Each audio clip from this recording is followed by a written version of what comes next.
Selamat pagi Bapak Ibu, Saudara-saudari yang dikasihi Tuhan Yesus. Shalom. Shalom. Kita akan mengikuti renungan harian Sinode GKO dengan pola pembacaan 4M. Menerima, merenungkan, melakukan, dan membagikan firman Tuhan. Mari kita berdoa. Ya Allah Bapa di dalam surga, yang kami sembah di dalam nama Tuhan Yesus, oleh pimpinan hikmat Roh Kudus, Roh kebenaran, kami membuka hati untuk diisi oleh kebenaran firman Tuhan. Kami percaya pada nama-Mu yang memberi keselamatan. Dalam nama Yesus kami berdoa. Amin.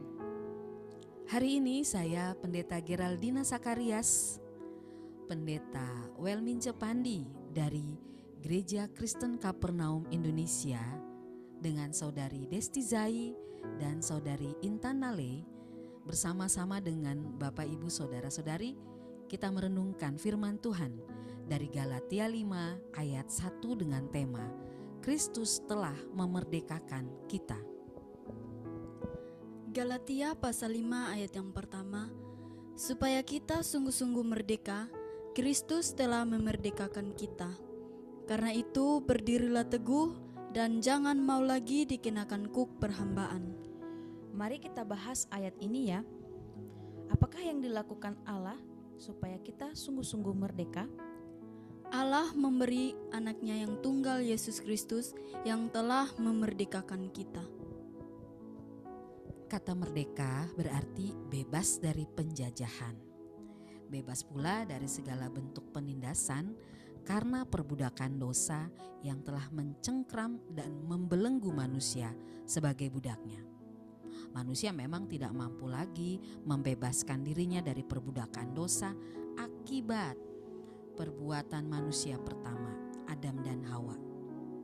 Citra Allah dalam diri manusia telah rusak, tercoreng, dan dosa telah menjalar kepada setiap orang.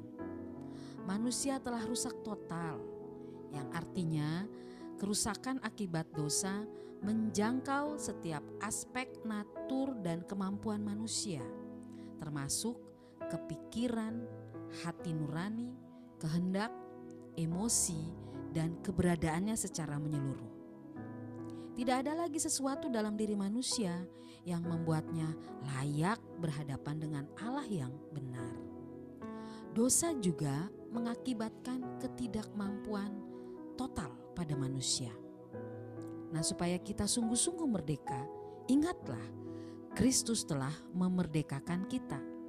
Sekarang kita telah merdeka. Merdeka dari apa? Dari perbudakan dosa. Mengapa kita bisa merdeka? Sekali lagi, karena Kristus telah memerdekakan kita.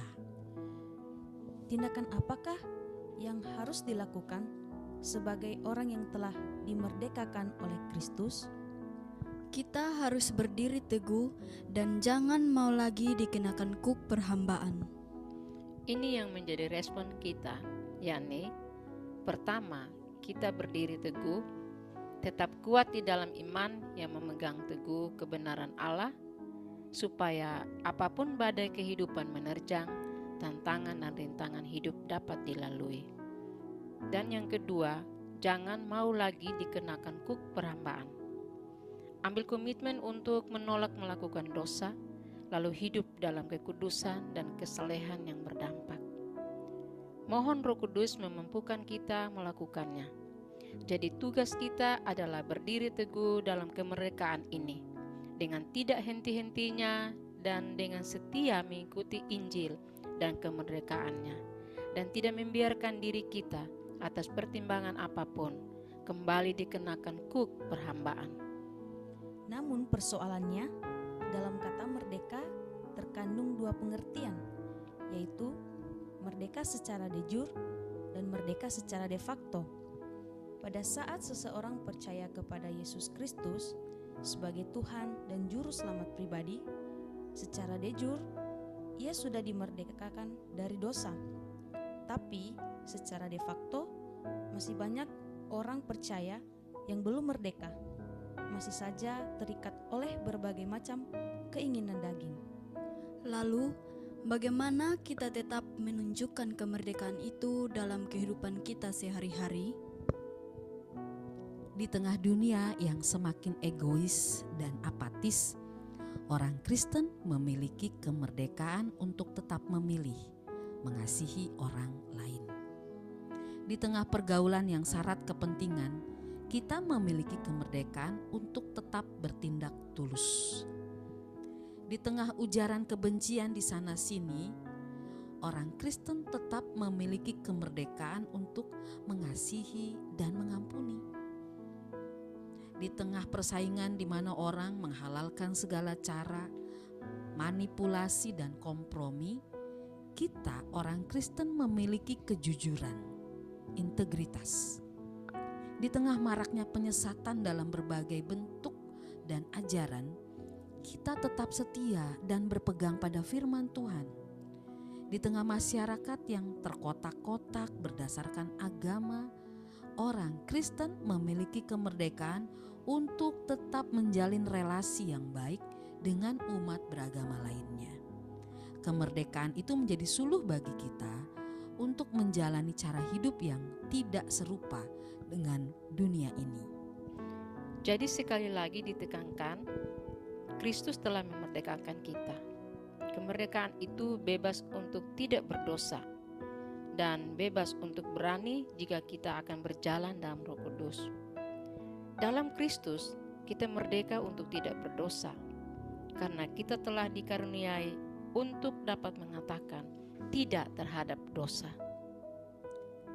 Kita tetap berdiri teguh dan jangan mau lagi dikenakan kuk perhambaan. Mari kita sepakat ya, Kristus telah memerdekakan kita. Kristus telah memerdekakan kita. Amin. Amin. Mari kita akhiri renungan ini dan kita berdoa. Ya Tuhan Yesus Kristus Juru Selamat kami bersyukur karena anugerah kemerdekaan yang Tuhan Yesus nyatakan dalam hidup kami. Biarlah kami sebagai pribadi, sebagai keluarga Kristen, sebagai gereja berjalan dalam roh dan menunjukkan hidup yang sudah dimerdekakan oleh Kristus dalam kehidupan kami sehari-hari. Ya Allah, tolonglah, masih banyak orang yang hidupnya belum merdeka, masih terjajah dan terbelenggu dalam dosa. Kami mohon belas kasihan-Mu ya Allah, bebaskan mereka ya Tuhan, di dalam nama Yesus.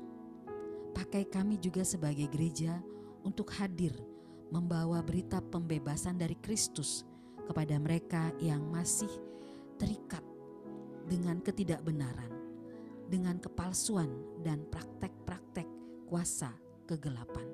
Dan mereka segera mengalami kuasa Kristus yang memerdekakan. Di dalam nama Yesus kami berdoa. Haleluya. Amin.